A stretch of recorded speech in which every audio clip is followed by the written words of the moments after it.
Old Yeller, Chapter 7.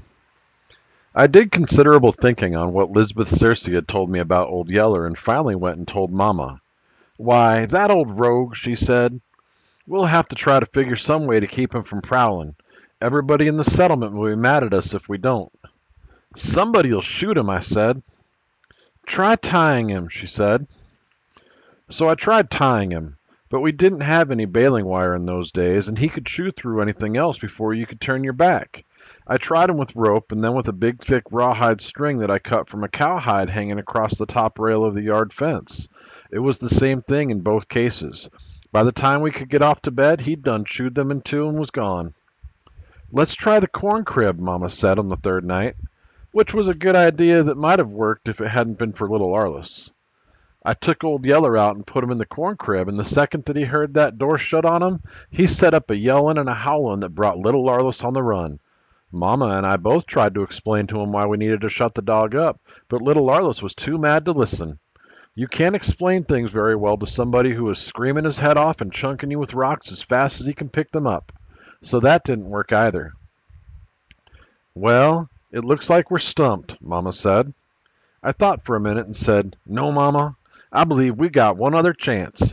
That's to shut him up in the same room with me and little Arliss every night." "But he'll sleep in the bed with you boys," Mama said, "and the first thing you know, you'll both be scratching fleas and having mange and breaking out with ringworms." "No, I'll put him a cowhide on the floor and make him sleep there," I said. So Mama agreed, and I spread a cowhide on the floor beside our bed, and we shut Old Yeller in, and we didn't have a bit more trouble. Of course, Old Yeller didn't sleep on the cowhide. And once, a good while later, I did break out with a little ringworm under my left arm, but I rubbed it with turpentine just like Mama always did, and it soon went away. And after that, when we fed Old Yeller cornmeal mush or fresh meat, he ate it and did well on it and never one time bothered our chicken nests. About that time, too, the varmints got to pestering us so much that a lot of times Old Yeller and I were kept busy nearly all night long. It was the coons mainly. The corn was ripening into roasting ears now, and the coons would come at night and strip the shucks back with their little hands and gnaw the milky kernels off the cob. Also, the watermelons were beginning to turn red inside, and the skunks would come and open up little round holes in the rinds and reach in with their forefeet and drag out the juicy insides to eat. Sometimes the coyotes would come and eat watermelons too, and now and then a deer would jump into the field and eat corn, melons, and peas. So Old Yeller and I took to sleeping in the corn patch every night. We slept on the cowhide that Yeller never would sleep on at the house. That is, we did when we got to sleep. Most of the night we'd be up fighting coons. We slept out in the middle of the patch where Yeller could send a coon clear to the fence on every side. We'd lie there on the cowhide and look up at the stars and listen to the warm night breeze rustle in the corn blades. Sometimes I'd wonder what the stars were and what kept them hanging up there so high and bright, and if Papa, way off yonder in Kansas, could see the same stars I could see. I was getting mighty lonesome to see Papa. With the help of Old Yeller, I was taking care of things all right, but I was sure beginning to wish that he'd come back home. Then I'd think a while about the time when I'd get big enough to go off on a cow drive myself, riding my own horse, and see all the big new country of plains and creeks and rivers and mountains and timber and new towns and Indian camps. Then, finally, just about the time I started drifting off to sleep, I'd hear Old Yeller rise to his feet and go padding off through the corn. A minute later his yelling bay would lift from some part of the corn patch, and I'd hear fight and squall of some coon caught stealing corn. Then I'd jump to my feet and go running through the corn, shouting encouragement to Old Yeller. "Get him, Yeller!" I'd holler. "Tear him up!" And that's what Old Yeller would be trying to do. But a boar coon isn't an easy thing to tear up. For one thing, he'll fight you from sundown till sunup. He's not big for his size, but the longer you fight him, the bigger he seems to get. He fights you with all 4 feet and every tooth in his head, and enough courage for an animal 5 times his size.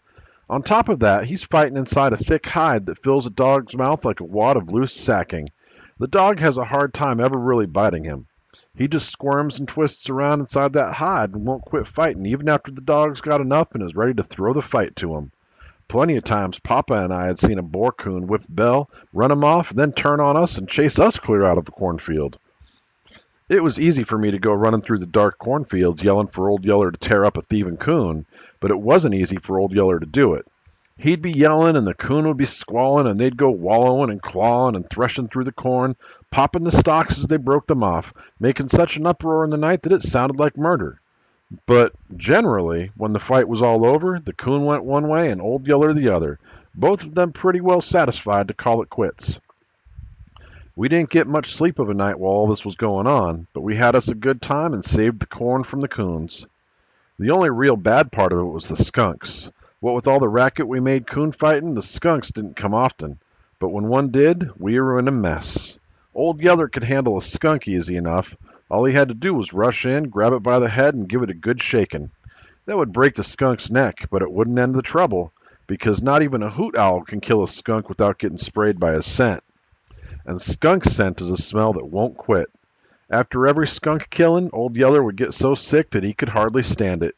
He'd snort and drool and slobber and vomit. He'd roll and wallow in the dirt and go dragging his body through tall weeds, trying to get the scent off, but he couldn't. Then finally he'd give up and come lie down on the cow head with me. And of course he'd smell so bad that I couldn't stand him and have to go off and try to sleep somewhere else. Then he'd follow me and get his feelings hurt because I wouldn't let him sleep with me. Papa always said that breathing skunk scent was the best way in the world to cure a head cold. But this was summertime, when Old Yeller and I didn't have head colds. We would just as soon that the skunk stayed out of the watermelons and let us alone. Working there night after night, guarding our precious bread corn from the varmints, I came to see what I would have been up against if I'd had to do it without the help of Old Yeller. By myself, I'd have been run to death and still probably wouldn't have saved the corn. Also, look at all the fun I would have missed if I'd been alone, and how lonesome I would have been. I had to admit Papa had been right when he told me how bad I needed a dog. I saw that even more clearly when the spotted heifer had her first calf. Our milk cows were all old-time longhorn cattle and didn't give a lot of milk. It was real hard to find one that would give much more than her calf could take. What we generally had to do was milk 5 or 6 cows to get enough milk for just the family. But we had one crumpled horn cow named Rose that gave a lot of milk, only she was getting old, and Mama kept hoping that each of her heifer calves would turn out to be as good a milker as Rose. Mama had tried 2 or 3, but none of them proved to be any good. And then along came this spotted one that was just raw-boned and ugly enough to make a good milk cow. She had the bag for it, too, and Mama was certain this time that she'd get a milk cow to replace Rose. The only trouble was, this heifer Spot, as we called her, had been snaky wild from the day she was born. Try to drive her with the other cattle and she'd run off and hide. Hem her up in a corner and try to get your hands on her and she'd turn on you and make fight. Mama had been trying all along to get Spot gentled before she had her first calf, but it was no use. Spot didn't want to be friends with anybody. We knew she was going to give us a pile of trouble when we set out to milk her. I failed to find Spot with the rest of our milk cows one evening, and when I went to drive them up the next day, she was still gone. "It's time for her to calve," Mama said, "and I'll bet she's got one." So the next morning I went further back in the hills and searched all over. I finally came across her, holed up in a dense thicket of bee myrtle close to a little seep spring.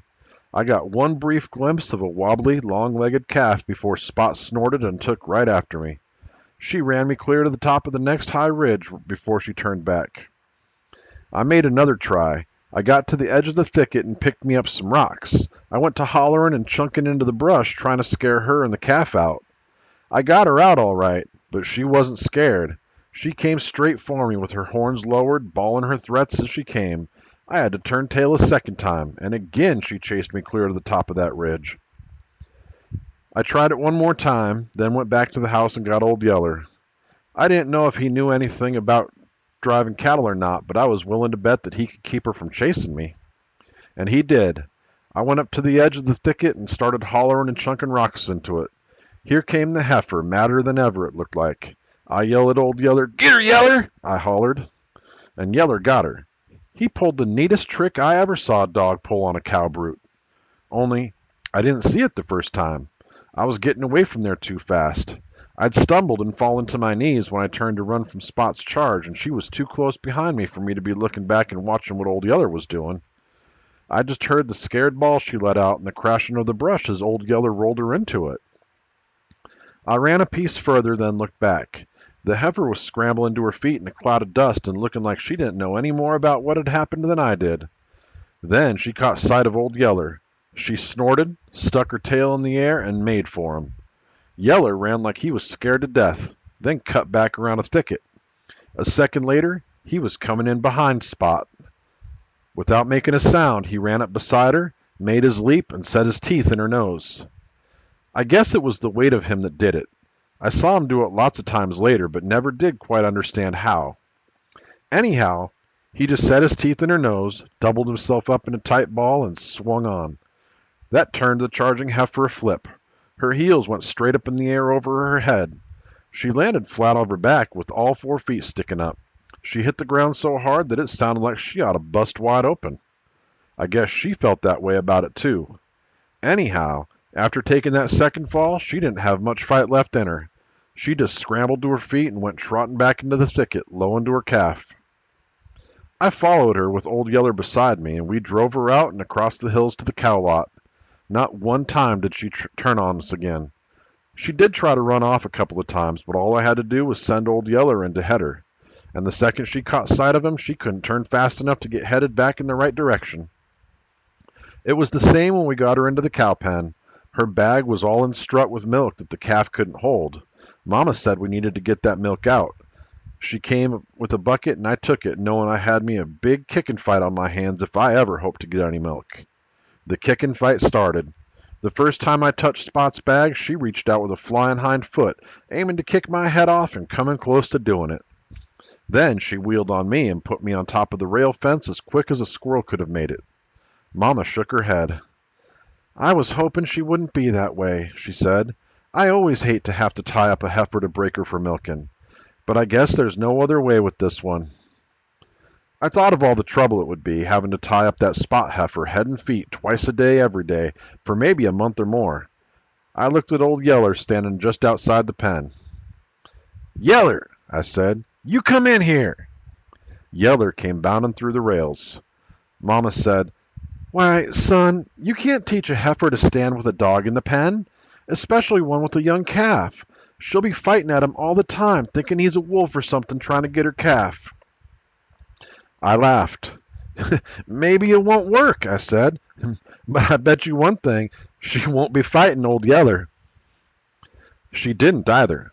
She lowered her horns and rolled her eyes as I brought Old Yeller up to her. "Now, Yeller," I said, "you stand here and watch her." Old Yeller seemed to know just what I wanted. He walked right up to where he could almost touch his nose to hers and stood there, wagging his stub tail. And she didn't charge him or run from him. All she did was stand there and sort of tremble. I went back and milked out her strutted bag, and she didn't offer to kick me one time, just flinched and drew up a little when I first touched her. "Well, that does beat all," Mama marveled. "Why, at that rate, we'll have her broke to milk in a week's time." Mama was right. Within 3 days after we started, I could drive Spot into the pen, go right up and milk her, and all she'd do was stand there and stare at Old Yeller. By the end of the second week, she was standing and belching and chewing her cud, the gentlest cow I ever milked. After that, I guess you can see why I nearly died when a man rode up one day and claimed Old Yeller.